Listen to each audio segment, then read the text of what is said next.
Okay.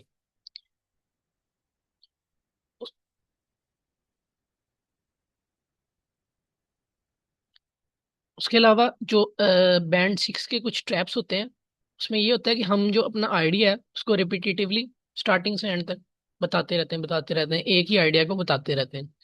तो उससे क्या होता है, हमारा बैंड फौरन डिक्रीज करता है। हमें कोशिश करनी चाहिए हम एक आइडिया को बताएं और उसको एक्सपेंड करें और उसको एक कंक्लूजन तक ले जाएं।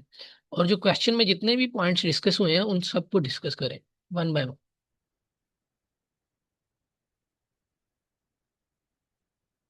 उसके बाद है मोस्ट कॉमन क्वेश्चन टाइप्स जो हैं, हम उनको देखते हैं। जो टास्क टू होता है उसमें पांच क्वेश्चन टाइप्स होती हैं। सबसे पहला होता है ओपिनियन, उसके बाद डिस्कशन, उसके बाद एडवांटेजेस और डिसएडवांटेजेस, उसके बाद प्रॉब्लम सॉल्यूशन, कॉज और सॉल्यूशन, और उसके अलावा टू पार्ट डायरेक्ट क्वेश्चंस आते हैं। सबसे पहले ओपिनियन और एग्री और डिसएग्री।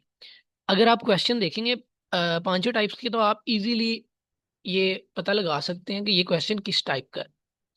तो जब हम क्वेश्चन देखेंगे तो हमें इजीली पता लग जाएगा कि इसमें टू पार्ट क्वेश्चन है, ये प्रॉब्लम सॉल्यूशन क्वेश्चन है, एडवांटेजेस डिसएडवांटेजेस क्वेश्चन है, या फिर ओपिनियन या फिर डिस्कशन बेस्ड क्वेश्चन। तो यहाँ पर वो सारी टाइप्स की थोड़ी थोड़ी डिस्क्रिप्शन बता रहा है, ब्रीफली डिस्क्राइब कर रहा है।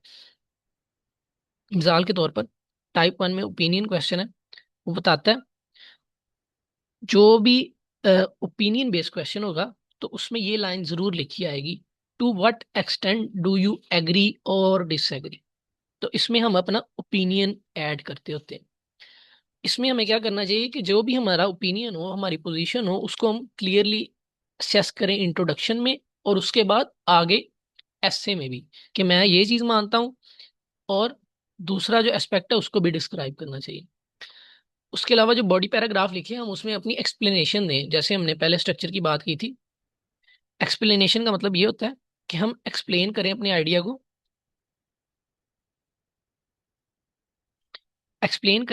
को, कि हम ये चीज क्यों मानते हैं, और उसके बाद अपनी एग्जांपल दें कि हम ये इसलिए मानते हैं क्योंकि ये चीज इस तरह सूटेबल है।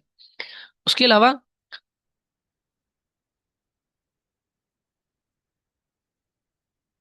हम strongest type for high band if well spotted, हम क्या करेंगे, जो हाई बैंड के लिए वेल स्पॉटेड वर्ड्स होते हैं हम उनको यूज करेंगे। उससे फिर क्या होगा कि जो हमने हमारा एसे है वो और स्पेसिफिक होगा, और डिस्क्राइब भी अच्छे से होगा। तो स्ट्रक्चर मैंने पहले भी बताया सबके लिए सेम है, स्ट्रक्चर में इतनी मुश्किल नहीं है। ज्यादातर बच्चे ये करते हैं कि हर जो एसे की टाइप है उसके लिए डिफरेंट स्ट्रक्चर यूज करते हैं, तो ये एक करेक्ट असेसमेंट नहीं है। उसके बाद एडवांटेजेस और डिसएडवांटेजेस वाला ऐसे होता है, उसमें हमें ये करना होता है कि हमें एक आइडिया के एडवांटेजेस और डिसएडवांटेजेस, जैसे कि प्रोज और कॉन्स दोनों बताने होते हैं। तो हम इसको क्लियरली डिस्क्राइब करते हैं कि इस पॉइंट के जो सही और गलत क्या पॉइंट्स हैं। हमें इसके लिए कंपैरिजन लैंग्वेज यूज करनी चाहिए एडवांटेजेस और डिसएडवांटेजेस के लिए, ताकि क्लियरली आइडियाज को प्रेजेंट किया जा सके, और टॉपिक स्पेसिफिक वोकेबलरी कंपैरिजन के लिए यूज होगी इसमें। उसके बाद है हम डिस्कशन में क्या करते हैं, डिस्कशन में हम करते हैं दो व्यूज को डिस्कस करते हैं। मिसाल के तौर पर हमें दो पॉइंट्स डिस्क्राइब होते हैं और वो कहता है इस पर डिस्कशन करें, डिस्कशन बोथ व्यूज।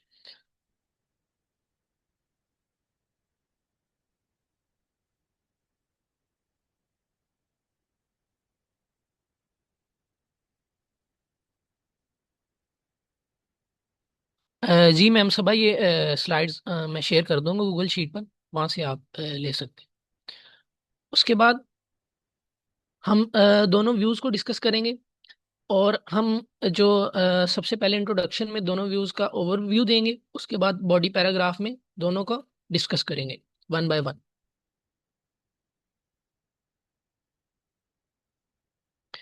उसके बाद हम फाइनल बॉडी में कंक्लूजन में अपना ओपिनियन असेस करेंगे कि हम दोनों जो एस्पेक्ट थे उनमें से कौन सा हमारा ओपिनियन था।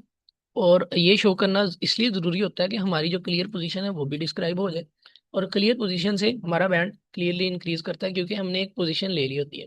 लेकिन अगर हम अपनी पोजीशन ना बताएं तो ये राइटिंग में एक राइटिंग को कंफ्यूज बनाता है कि अगर हम अपनी पोजीशन ना डिस्क्राइब करें, तो हमें अपनी पोजीशन जरूर डिस्क्राइब करनी चाहिए। वो इंट्रोडक्शन में भी करनी चाहिए और ओवरऑल ऐसे में उसकी एक्सप्लेनेशन दे के और एंड पे कंक्लूजन में भी उसको ऐड करना चाहिए। और जो डिस्कशन ऐसे होता है उसमें हमें दोनों साइड्स को प्रॉपरली दिखाना होता है। ये नहीं कि जो आपकी पोजीशन है उसको क्लियरली स्टेट कर दिया, जो दूसरी पोजीशन है उसको डिस्क्राइब नहीं किया। ये भी एक गलत अप्रोच है। हमें डिस्कशन में, क्योंकि जैसे होता है कि आप एक चीज़ की डिस्कशन करते हैं तो आप दूसरे के आइडियाज़ के भी फायदे और नुकसान बताते हैं और अपने आइडियाज़ के भी फायदे और नुकसान बताते हैं। तो डिस्कशन में हमें यही करना होता है कि दूसरे आइडियाज़ के भी फायदे और नुकसान दोनों बताने होते हैं आसानी से, ताकि जो पढ़ने वाला है उसको समझ आ जाए कि इस आइडियाज़ में क्या क्या प्रोज और कॉन्स। उसके अलावा सबसे एंड पे प्रॉब्लम और सोल्यूशन ऐसे होता है। इसमें ये करते हैं हम कि इंट्रोडक्शन में प्रॉब्लम को डिस्कस करते हैं और उसके बाद हम पार्ट जो बॉडी पैराग्राफ 1 है उसमें प्रॉब्लम को डिटेल से डिस्क्राइब करते हैं और आगे उसका सूटेबल सोल्यूशन बताते हैं बॉडी पैराग्राफ 2 में। तो इस तरह एंड पे हम कंक्लूजन में टोटल आइडिया को डिस्कस कर लेते हैं और इस तरह हमारा पैराग्राफ मुकम्मल हो जाता है। और यहाँ पे वो स्ट्रक्चर है ऐसे का जो स्टैंडर्डली हम यूज़ करते हैं, ताकि इजीली जो एग्जामिनर है वो देखे कि, क्योंकि इंट्रोडक्शन से और कंक्लूजन ये दो ऐसे पैराग्राफ्स होते हैं, अगर रीडर इसमें से एक को भी पढ़ ले तो उससे क्लियरली पता लग जाए कि पूरे ऐसे में आपने क्या लिखा है। यस मैम, सबा आपका कोई क्वेश्चन? जी सर, इधर मेरा ना एक क्वेश्चन है कि जी डिस्कशन ऐसे आप बता रहे थे कि दो बॉडी पैराग्राफ्स आएंगे, एक व्यू को डिस्कस करने को, अल्टरनेट व्यू को डिस्कस करने के लिए ना साइड बाय साइड आपने ये कहा है कि हम उसके अंदर उसके जो भी प्रोस एंड कॉन्स दोनों को डिस्कस करेंगे, एडवांटेजेस और ड्रॉबैक्स को दोनों को ना। बट अगर जी हमारा क्वेश्चन ही ऐसा आ जाता है कि फॉर एग्जांपल कि कॉरपोरेशन ज़्यादा सक्सेस लेके आता है वर्क में, या फिर दूसरा जो है पार्ट इसका कंपटीशन ना। अब क्योंकि ये दोनों है ही सेपरेट चीज़ें हैं ना, तो एक में हम ऐसे कर सकते हैं कि जस्ट कंपटीशन को डिस्कस करें कि उसके क्या एडवांटेजेस हैं, क्योंकि अगर हम कंपटीशन के ड्रॉबैक्स बताएंगे तो वो तो फिर कॉरपोरेशन में चला जाएगा ना। तो उस पे फिर हम उसको किस तरह लेके चल सकते हैं? मैम, फिर हम उनको सेपरेटली डिस्कस कर सकते हैं दोनों को। एक पैराग्राफ में एक को डिस्कस करते हैं और दूसरे में दूसरों को डिस्कस करते मतलब उस केस में हम फिर उसके डिसएडवांटेजेस को ऐड नहीं कर सकेंगे, राइट? हैं। यस मैम, नहीं कर सकते। ठीक है, थैंक यू सर।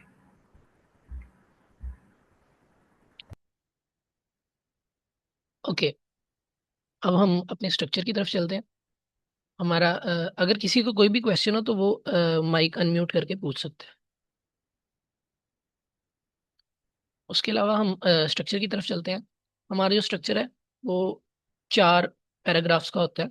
सबसे पहले हम इंट्रोडक्शन पैराग्राफ लिखते हैं, जिसमें हम क्या करते हैं कि हम क्वेश्चन को पैराफ्रेज कर देते हैं और कुछ ओवरव्यू दे देते हैं मेन पॉइंट्स का, जो कि पूरे ऐसे में डिस्कस होंगे, जिससे ये असेस हो कि हम पूरे ऐसे में क्या डिस्क्राइब करने जा रहे हैं। मिसाल के तौर पर हम जैसे एक बुक का इंट्रोडक्शन पढ़ते हैं तो उसमें बताया जाता है कि इस बुक में आगे क्या इवेंट्स डिस्कस होने वाले हैं। इसी तरह जो हमारा इंट्रोडक्शन होगा पैराग्राफ का, उसमें बताया जाएगा कि हम आगे जाके ऐसे में क्या डिस्कस करने वाले हैं। उसके बाद हम लिखेंगे बॉडी पैराग्राफ 1। बॉडी पैराग्राफ 1 में सबसे पहले उसका एक बेसिक स्ट्रक्चर है कि सबसे पहले आप टॉपिक सेंटेंस लिखें, फिर उसको एक्सप्लेन करें और फिर उसकी एग्जाम्पल दें। ये बॉडी पैराग्राफ का स्ट्रक्चर होता है। अगर आप इसको यूज करेंगे तो आप इजीली एक आइडिया को प्रेजेंट कर सकेंगे, वो क्लियर भी होगा और करेक्ट भी होगा। तो क्या करना है, सबसे पहले बॉडी पैराग्राफ लिखने के लिए आपने सबसे पहले टॉपिक सेंटेंस चूज करना है। टॉपिक क्या है? टॉपिक आपने चूज करना है क्वेश्चन में जो चीज डिस्कस हुई है उससे। उसके बाद फिर आपने उसका एक्सप्लेन करना है कि आप इस चीज को किस तरह करेक्ट या फिर रॉन्ग मानते हैं। उसके बाद फिर उसकी एग्जाम्पल भी देने हैं। इसी तरह फिर हम बॉडी पैराग्राफ 2 में सेकंड पॉइंट को टॉपिक सेंटेंस के तौर पर लिखते हैं, उसका व्यू एक्सप्लेन करते हैं और सॉल्यूशंस प्रेजेंट करते हैं। उसके बाद हम लिखते हैं कंक्लूजन। कंक्लूजन होता है जो हमने पूरा, और कंक्लूजन को स्टार्ट करते हैं हम इन कंक्लूजन से। इन कंक्लूजन के बाद हम अपना पूरा कंक्लूजन लिखते हैं कि हमने जो अभी तक पूरा ऐसे लिखा है उसमें हमने क्या कंक्लूजन के तौर पर हासिल किया। हमारा जो कंक्लूजन वो क्या निकला, हमारा आइडिया क्या था। उसमें हम इंट्रोडक्शन को थोड़ा सा ऐड करते हैं और अपना जो एंड रिजल्ट है उसको शो करते हैं कि ये फायदा हुआ। और अगर कोई फ्यूचर के लिए भी चीज हो तो वो भी उसमें लिख सकते हैं कि आगे ये हो सकता है। उसके बाद इंट्रोडक्शन के लिए ये फार्मूला 3 पॉइंट्स फार्मूला है जो उसने यहाँ पे लिखा हुआ है इंट्रोडक्शन लिखने के लिए कि हम इंट्रोडक्शन कैसे लिख सकते हैं। सबसे पहले उसने कहा पैराफ्रेज कर दें क्वेश्चन को, कॉपी ना करें। अगर आप कॉपी कर गए ना तो वो इजीली विजिबल हो जाएगा प्रोफेसर को कि ये कॉपी किया हुआ। उसके बाद स्टेट योर पोजीशन कर दें, इंट्रोडक्शन में ही अपनी जो पोजीशन है उसको स्टेट कर दें कि मैं ये चीज मानता हूँ, ये क्वेश्चन है और मैं बिलीव करता हूँ कि ये चीज करेक्ट है। उसके बाद कुछ शेयर कर दें जो कि आप पैराग्राफ में आगे डिस्क्राइब करने वाले, उसको शेयर कर दें। तो इस तरह आपका ये इंट्रोडक्शन कंप्लीट हो जाएगा। इंट्रोडक्शन 3 to 4 सेंटेंसेस का होता है जो हम सबसे पहले लिखते हैं। उसके बाद आ जाता है बॉडी पैराग्राफ। बॉडी पैराग्राफ के लिए सबसे पहले हम टॉपिक सेंटेंस लिखते हैं। यहाँ पे वही आइडिया डिस्क्राइब है जो हमने पहले स्ट्रक्चर यूज किया हुआ है। सबसे पहले टॉपिक सेंटेंस है, जो मेन आइडिया होता है उसका टॉपिक सेंटेंस बनता है। उसमें सिर्फ हम ये डिस्कस करते हैं कि हम पूरे पैराग्राफ में क्या डिस्कस करने वाले हैं। उसके बाद फिर हम उसकी एक्सप्लेनेशन देते हैं कि क्यों और कैसे, वाई एंड हाउ। और उसके बाद हम एग्जाम्पल देते हैं, रियल हो और हाइपोथेटिकल हो जो भी हो, लेकिन जनरल एग्जाम्पल हो जो कि सूटेबल हो। उसके बाद हम कंक्लूजन की तरफ जाते हैं। कंक्लूजन को हम सिंपल रखते हैं। कंक्लूजन इस तरह होता है कि हम अपनी जो पोजीशन है जो हमने इंट्रोडक्शन में स्टेट की होती है वो हम कंक्लूजन में भी रीस्टेट करते हैं, ताकि हमें राइटर कंक्लूजन भी पढ़े तो उसे पता हो कि हमारी पोजीशन क्या है। इंट्रोडक्शन और कंक्लूजन ऐसे पैराग्राफ होते हैं जो मैंने पहले बताया कि पढ़ने से सारे ऐसे का निचोड़ पता लग जाता है। उसके बाद हम की आर्गुमेंट्स को समराइज करेंगे कि जो हमने पूरे ऐसे में ये पॉइंट्स पढ़े थे तो ये आउटपुट के तौर पे आया है। उसके अलावा हम कोई न्यू आइडिया और एग्जाम्पल ऐड नहीं करते इसमें, सिर्फ हम जो हमने आइडियाज डिस्कस किए होते हैं उनको ही समराइज करके प्रेजेंट कर देते हैं। ये होना चाहिए 30 to 50 वर्ड्स का।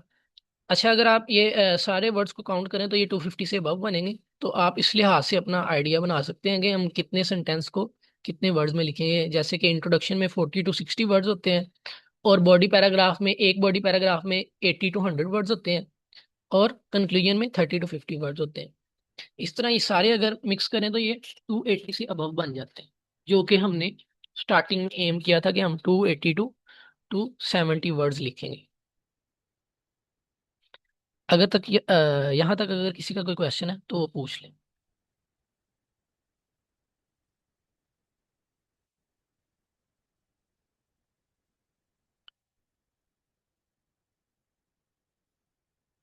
किसी का कोई क्वेश्चन नहीं है, सबको क्लियर है?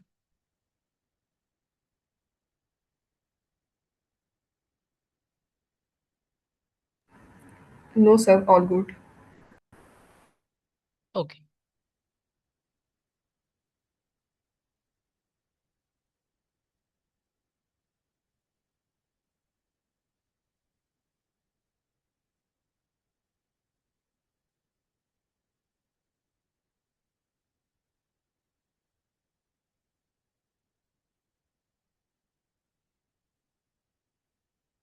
अच्छा, हम अब कुछ स्टेप्स को डिस्कस कर लेते हैं जो कि हमारा पैन बढ़ाने में हमारे लिए मददगार साबित होते हैं। सबसे पहले तो हमें क्या करना चाहिए, कीवर्ड्स को अंडरलाइन करना चाहिए। क्वेश्चन में जब हम क्वेश्चन को पढ़ते हैं तो कुछ पॉइंट्स होते हैं जो कीवर्ड के तौर पर इस्तेमाल हो सकते हैं, हम उनको राइट करते हैं क्योंकि हमने ओवरऑल पैराग्राफ में उनको ही डिस्क्राइब करना होता है आगे जाके। तो इसके लिए सबसे पहले क्वेश्चन को पढ़कर और उनकी पॉइंट्स को हाईलाइट कर लें। उसके बाद क्वेश्चन की टाइप को आइडेंटिफाई करें। जैसे कि मैंने बताया कि हर क्वेश्चन को हम इजीली देख कर पता लगा सकते हैं क्योंकि उनमें एक लाइन लिखी होती है एंड पे, वो ओपिनियन ऐसे है या फिर कौन सी टाइप है ऐसे, वो लाइन देखकर हम इजीली पता लगा सकते हैं कि ये कौन सी टाइप। जब हमें टाइप पता लग जाएगी तो हमें आसानी से मालूम हो जाएगा कि हमने आइडिया को डिस्कस क्या करना, किस तरह करना है और कैसे क्या करना है डिस्कस। उसके अलावा कोशिश करेंगे आप जो प्लानिंग का सेगमेंट होता है जो हमने 40 में से 10 मिनट प्लानिंग को एलोकेट किए हैं, उसमें आप आइडियाज को सोचने की कोशिश करें कि आप इस ऐसे में क्या आइडियाज आपको आ रहे हैं, आप इसको किस तरह आंसर करने की कोशिश करें। तो आइडियाज को ब्रेनस्टॉर्म करने की कोशिश करें और 2 से 3 मेन आइडियाज को ब्रेनस्टॉर्म करके वहां पर की पॉइंट के तौर पर लिख लें। उसके बाद ही उनके पैराग्राफ बनाएं। उसके अलावा अपनी पोजीशन को चूज करेंगे। आप ओपिनियन या फिर डिस्कशन में कौन से पॉइंट पर अपने आप को समझते हैं कि आप उसको क्लियरली स्टेट कर सकते हैं, आपको अच्छे से आता है और आप इस पॉइंट को मानते भी हैं। तो इस तरह होता है। उसके अलावा क्विक आउटलाइन। क्विक आउटलाइन का मतलब होता है आप एक आउटलाइन बना लें कि जो प्लानिंग के तौर पर कि आपने क्या पूरे ऐसे में स्टार्टिंग से लेकर एंड तक किस तरह लिखना है, आपने ऐसे का स्टार्ट कैसे करना है और एंड कैसे करना है। इससे फिर ये होगा जब आप लिख रहे होंगे तब आपको सोचने की जरूरत नहीं पड़ेगी, तब सिर्फ आप लिखते जाएंगे। सिर्फ वर्ड्स को चूज करने में थोड़ी सी मुश्किल होती है लिखते हुए, बाकी आपको प्लान बनाने में मुश्किल नहीं होगी कि मैंने क्या स्टोरी बनानी थी। वो स्टोरी आपने बना ली हुई है प्लानिंग में। फिर लिखने में सिर्फ आपने स्पीड से लिखते जाना है और अपने वर्ड्स को बस चूज करना है। वो भी आपने जब आप लिख रहे होंगे तो आपको आते जाएंगे क्योंकि आपने उनके आइडियाज पहले से डेवलप कर लिए हुए हैं। उसके अलावा यहाँ पे उसने स्टेप्स बताए हैं कुछ, कैसे एक अच्छा आइडिया जनरेट करें और वो भी जल्दी। उसके लिए वो कहता है अपनी जो रियल लाइफ की एग्जांपल्स हैं उनको यूज करें। आप एजुकेशन के बारे में क्या सोचते हैं, टेक्नोलॉजी के बारे में क्या सोचते हैं, इन्वायरमेंट के बारे में क्या सोचते हैं। उसके बाद वो कहता है फोर एंगल व्यू को यूज करें कि आप चारों एंगल से सोचें कि कौन सा सबसे बेस्ट ऑप्शन होगा, इंडिविजुअल के तौर पर, सोसाइटी के तौर पर, गवर्नमेंट के तौर पर और फ्यूचर के तौर पर। इससे फिर आप जो क्रिटिकल थिंकिंग करेंगे आपको फिर उससे पता लगेगा कि आपका जो आइडिया वो कितना, जिसे कह सकते हैं हम, लीनियर है और कितना एक अच्छा आइडिया। उसके अलावा कॉमन टॉपिक्स। कॉमन टॉपिक्स होते हैं जो हम रोजाना डिस्कस करते हैं, अगर हम उनको लिखेंगे तो हम उनको ज्यादा अच्छे से लिख सकते हैं क्योंकि हमें उनके बारे में इंफॉर्मेशन है। लेकिन अगर हम वो टॉपिक लिखेंगे जो हमें बिल्कुल पता ही नहीं है, अनकॉमन है, हमने डिस्कस भी कभी नहीं किया, तो उसके लिए फिर हमें लिखना और वर्ड्स कलेक्ट करना और उसको पूरी तरह से जिसको कह सकते हैं डिस्क्राइब करना वो मुश्किल हो जाता है। उसके बाद सबसे पहले पूछें कि वाई, वाई, क्यों ये इम्पोर्टेंट है, क्यों ये जरूरी है। जब आपको वाई किसी चीज का मालूम हो जाता है तो जो बाकी क्वेश्चन का आंसर करना आसान हो जाता है। और उसके बाद एक एग्जाम्पल भी सोचें क्योंकि हमने एक्सप्लेन तो कर दिया वाई। उसके बाद एग्जाम्पल जरूरी होती है क्योंकि हमने अपनी जो बात की है उसका रेफरेंस पेश करना होता है, उसका अ, उसको इस तरह प्रेजेंट करना होता है कि ये करेक्ट है, उसके लिए एग्जाम्पल जरूरी होती है सबूत के तो। उसके बाद पैराफ्रेजिंग के लिए क्या स्किल चाहिए। पैराफ्रेजिंग में उसने यहाँ बताया कि जो बैड स्किल्स हैं उसमें क्वेश्चन को ही हम कॉपी कर लेते हैं, तो ये एक बैड एस्पेक्ट है। गुड में ये हम करते हैं कि हम सिनोनिम्स को यूज करते हैं और रीस्ट्रक्चर। रीस्ट्रक्चर का मतलब है हम जो सेंटेंस का स्ट्रक्चर है उसको ही चेंज कर देते हैं, मतलब स्टार्टिंग वाले जो वर्ड्स हैं उनको एंड पे ले आते हैं, एंड वाले स्टार्ट पे ले आते हैं। तो स्ट्रक्चर चेंज करने में भी बहुत हमें ध्यान से काम लेना चाहिए क्योंकि हम अक्सर टेंस को गलत लिख देते हैं जब हम स्ट्रक्चर को चेंज कर रहे होते हैं। तो ये कुछ चीज़ें हैं जो हमें ध्यान में रखनी चाहिए। उसके बाद है यहाँ पे एग्जाम्पल दी हुई है, इसमें लिखा हुआ है original many people believe that.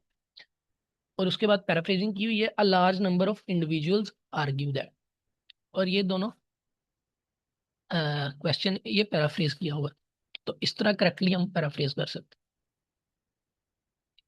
उसके बाद उसने कहा है वोकेबलरी के लिए हमें, किसी का कोई क्वेश्चन।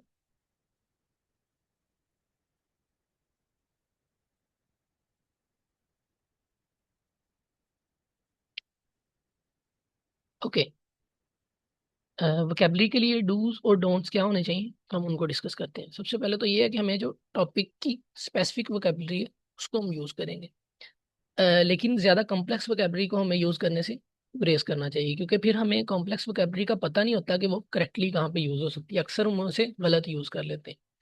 लेकिन उसकी जगह आप सिंपल वोकेबलरी यूज़ करें लेकिन वो टॉपिक के रिलेटेड हो तो बहुत ज़्यादा बेटर है। उसके बाद लिंकिंग फ्रेजेस। लिंकिंग फ्रेजेस में ये होता है कि हम जो वर्ड्स यूज़ करते हैं लिंकिंग के लिए उन्हें हम कैसे यूज़ करें। मैंने जैसे आपको बताया कि मैंने एक बैंड 9 का ऐसे देखा था, उसमें सिर्फ 3 लिंकिंग वर्ड्स यूज हुए थे। और हम क्या करते हैं कि हम हर लाइन के स्टार्ट में लिख देते हैं लिंकिंग वर्ड स्टार्ट करके, तो आगे पूरी लाइन लिखी। तो ये एक रॉन्ग तरीका है। उसके बाद डोंट्स में क्या है, उसने कहा ओवर यूज। ओवर यूज नहीं करना, जो बेसिक वर्ड हैं जैसे कि वेरी, थिंग, गुड, बैड, इनको ओवर यूज नहीं करना। इस तरह साफ पता लग जाएगा कि पूरे ऐसे में आपने ये वर्ड्स भर भर के लिखे हुए हैं। तो ये एक बुरा तरीका है। इसके लिए आप सिनोनिम्स यूज कर सकते हैं। आप सिनोनिम्स रीड करें, वेरी के, गुड के, बैड के, इस तरह आपको काफी सिनोनिम्स मिल जाएंगे जो कि आप जगह जगह यूज कर सकते हैं।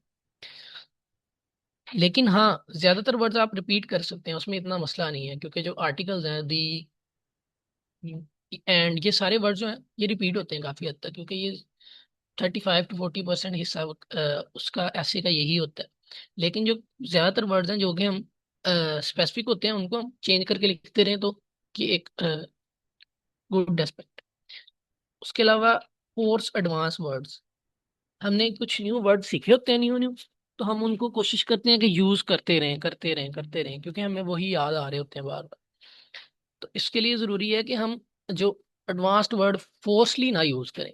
अगर हाँ वो वहां पे सूटेबल है, वहां के लिए वो यूज हो सकता है, तो हम यूज करें उसे।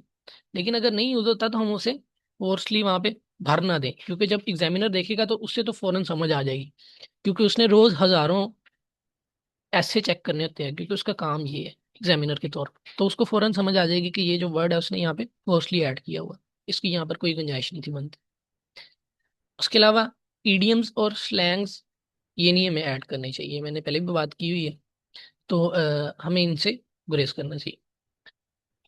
तो यहाँ पे ग्रामर के लिए कुछ पॉइंट्स हैं जो कि 7+ बैंड के लिए होने चाहिए। मिसाल के तौर पर कम्प्लेक्स सेंटेंस। कम्प्लेक्स सेंटेंस का हम ये मतलब नहीं है कि हम अ, जो बहुत ही रीस्ट्रक्चर्ड और 3-4 सेंटेंसेस को मिला के कम्प्लेक्स सेंटेंस लिखें। इसका मतलब ये है कि आप स्टार्टिंग वाले सेंटेंस सिंपल लिखें, टॉपिक सेंटेंस को सिंपल लिखें, आगे जब अपनी एक्सप्लेनेशन दें तो उसमें थोड़ा सा कम्प्लेक्स स्ट्रक्चर यूज करें, मिक्स यूज करना है सिंपल और कम्प्लेक्स का। तो वो मैंने बता दिया कैसे यूज करना है, कि स्टार्टिंग में आप जो सेंटेंसेस हैं उनको सिंपल लिखें, और सेंटर में जब आप अपना आइडिया एक्सप्लेन कर लेने लगे तो वहां पे आप अपना कम्प्लेक्स स्ट्रक्चर यूज कर सकते हैं। कंडीशनल्स यूज करें, लेकिन ज्यादा यूज नहीं करने कंडीशनल। हर जगह पर यूज करने से फिर ये होगा कि ऐसे विजिबल पता लग जाएगा कि ये फोर्सली यूज किया, ओवर यूज किया हुआ है। उसके बाद पैसिव यूज करें। उसके बाद कंपैरेटिव्स और सुपरलेटिव्स, ये भी ग्रामर के रूल्स हैं जो कि हमने देखकर करेक्टली इस्तेमाल करने होते हैं। और अवॉइड करें फ्रेगमेंट्स को। उसके अलावा यहाँ पर 10 एग्जाम्पल्स हैं जो कि हम 10 मिस्टेक्स हैं जो कि हम करते हैं आर्ट्स की राइटिंग के दौरान। नो क्लियर पोजीशन, ये सबसे पहले भी हमने डिस्कस किया कि क्लियर पोजीशन ना लेने से हमारा जो बॉडी पैराग्राफ है और एफ से है उसकी जो वैल्यू है वो बहुत कम हो जाती है, क्योंकि हमने अपना आइडिया खुद का डिस्कस ही नहीं किया, हमने एक थर्ड पर्सन के व्यू से पूरा नैरेटिव लिख दिया। तो वो एक अच्छा पैराग्राफ नहीं माना जाता। जब हम किसी ऐसे को लिख रहे हैं तो हमारे ये जो आइडियाज हैं उनको हमने क्लियरली स्टेट करना होता है कि हम ये ऐसे लिख रहे हैं, हम ये मानते हैं, और इसकी एग्जांपल ये है, इसकी एक्सप्लेनेशन ये है, और जो पब्लिक मानती है वो ये है, उसकी एक्सप्लेनेशन ये है, उसकी एग्जांपल ये है। तो इस तरह हो सकता है। Missing one part of the question, साल के तौर पर दो व्यूज को डिस्कस करने के लिए उसने कहा है डिस्कशन में, और हमने एक व्यू को डिस्कस किया जो जिसको हम मानते थे, और दूसरे व्यू को डिस्कस ही नहीं किया, तो हमने जो टास्क रिस्पॉन्स है वही पूरा नहीं दिया। तो हमारा बैंड सबसे पहले तो यही कट जाएगा। उसके बाद जो हमने लिखा नहीं, जो गलत है वो अलहदा। उसके अलावा प्लानिंग ना करना, प्लानिंग ना करने से ये होता है कि जो हम लिख रहे होते हैं वो कंफ्यूज राइटिंग होती है, हमारे आइडियाज क्लियरली अलाइन नहीं होते, हमारी थिंकिंग स्ट्रक्चर्ड नहीं होती। हम सिर्फ वही लिख रहे होते हैं जो कि हम हड़बड़ी में लिखना चाहते हैं, कि बस 250 वर्ड्स पूरे हो जाएं बस। उसके बाद फोर्थ मिस्टेक है 250 वर्ड से कम लिखना। तो ये एक डायरेक्ट इम्पैक्ट होता है बैंड पे। अगर आप 250 वर्ड से कम लिखते हैं तो टास्क रिस्पॉन्स पूरा नहीं हुआ, तो आपके बैंड कटेंगे। उसके अलावा नो एग्जाम्पल्स इन बॉडी। अच्छा, अगर आपको एग्जाम्पल्स नहीं आ रही तो आप कोशिश करें उन्हें सोचने की जनरली, अपनी जिंदगी के मुताबिक। अगर आपकी पर्सनल एग्जाम्पल भी है तो उसे जनरल बनाकर कोशिश करें कि उसे इस तरह कन्वर्ट कर दें कि वो जनरल फील हो। तो इस तरह एग्जाम्पल्स लिखने की कोशिश करें, क्योंकि अगर आप बॉडी पैराग्राफ में जनरल एग्जाम्पल्स नहीं ना लिखेंगे तो आपका ऐसे कंप्लीट नहीं होगा एक किस्म का।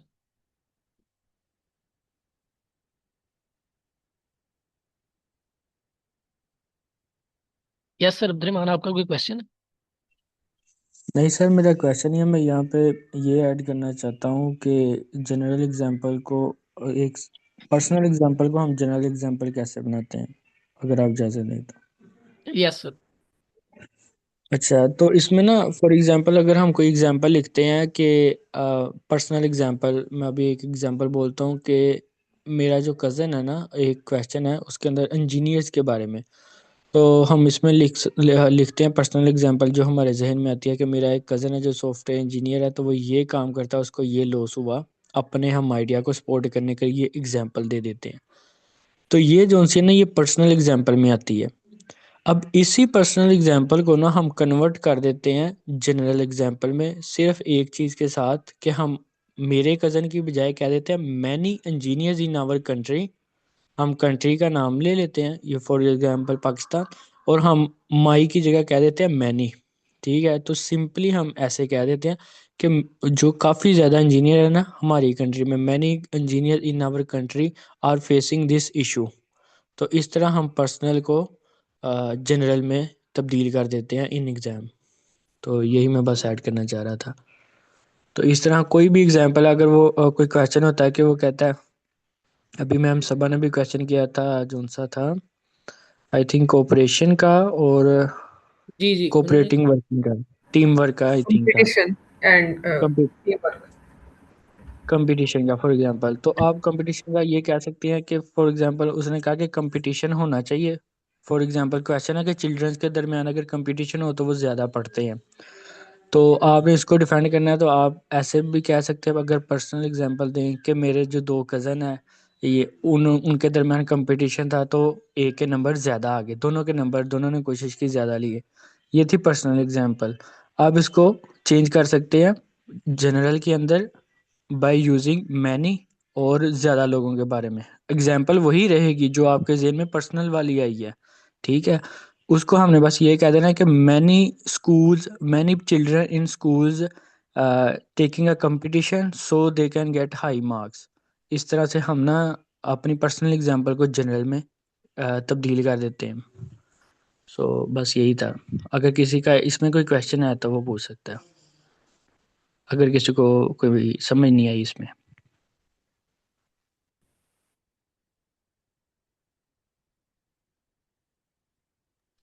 ठीक है सर, आई होप सबको क्लियर है, आप कंटिन्यू कर सकते हैं। ओके, शुक्रिया सर। आपने बहुत अच्छा पॉइंट ऐड किया। उसके बाद हम रॉन्ग लिंकिंग वर्ड्स इस्तेमाल करते हैं। रॉन्ग लिंकिंग वर्ड्स का मतलब है कि वो वहाँ पे यूज़ नहीं होने होते, लेकिन फिर भी हम उनको इस्तेमाल कर रहे होते हैं। और ये भी हो सकता है कि हम रॉन्गली यूज़ कर रहे हैं, वहाँ पे इस्तेमाल होने ही नहीं है। कि हम, जैसे मैंने पहले बताया, कि हम सब सेंटेंसेस में ऐड करने की कोशिश कर रहे होते हैं, क्योंकि हमने लिंकिंग वर्ड्स काफ़ी याद किए होते हैं। हम सोच रहे होते हैं कि इस सेंटेंस में भी ऐड हो जाएगा तो हमारे वर्ड्स काउंट इंक्रीज हो जाएगा। तो वो एक गलत अप्रोच है। उसके बाद रिपीटेटिव वोकैबुलरी, जैसे कि हमने पीछे पढ़ा, वेरी, गुड, बैड, इस तरह के जो वर्ड्स होते हैं किसी आइडिया को एक्सप्लेन करने के लिए होते हैं कि उसके एडवांटेजेस एडवांटेजेस क्या हैं। तो हम क्या करते हैं, हम उन वर्ड्स को स्टार्टिंग से एंड तक भर देते हैं, वही यूज कर रहे होते हैं बार बार। तो उसके लिए हमें चाहिए कि इनकी सिनोनिम्स यूज करने चाहिए और रिपीट नहीं करने चाहिए ज्यादा वर्ड्स। कुछ वर्ड्स तो मैंने कहा है कि वो रिपीट होते ही होते हैं, लेकिन जो ज्यादातर वर्ड्स हैं हम खुद रिपीट करते हैं जानबूझ के। तो उसके लिए हमें अल्टरनेटिव सिनोनिम्स यूज करने चाहिए उस वर्ड्स के। उसके बाद है टू मैनी ग्रामर एरर्स। हमारे जो ग्रामेटिकल एरर्स हैं वो ज़्यादा होते हैं काफ़ी। मिसाल के तौर पर आर्टिकल्स को सही ना लिखना, सब्जेक्ट वर्ब एग्रीमेंट को गलत यूज़ करना, जो क्लॉजेज हैं उनको गलत यूज़ करना। तो ये सारी चीज़ें हमने गलत इस्तेमाल की होती हैं, जो कि वहाँ पे यूज़ नहीं होनी होती। उसके बाद मेमोराइज्ड ऐसे।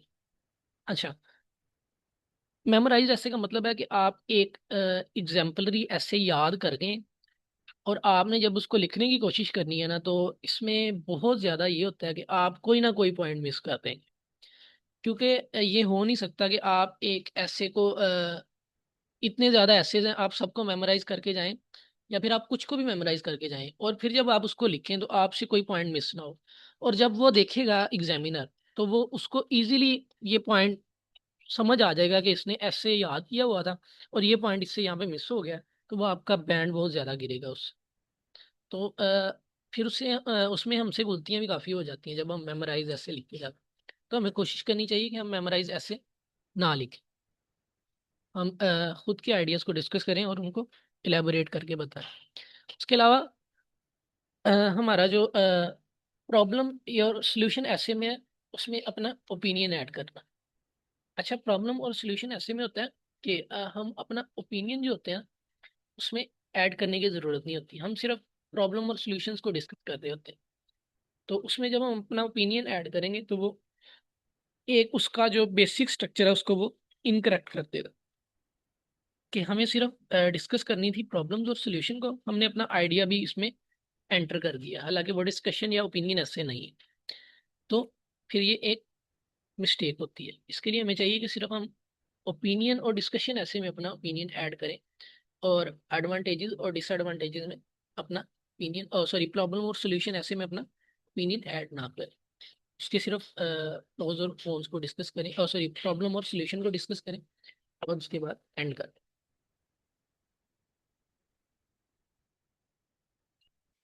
अ, अभी तक जो हमने सारी चीज़ें डिस्कस की हैं उसमें किसी को कोई क्वेश्चन हो तो वो पूछ ले। आज का हमारा लेक्चर यही था इंट्रोडक्शन का। तो कल से हम फिर टाइप्स को वन बाय वन डिस्कस करेंगे और बाकी चीज़ों को डिस्कस करेंगे।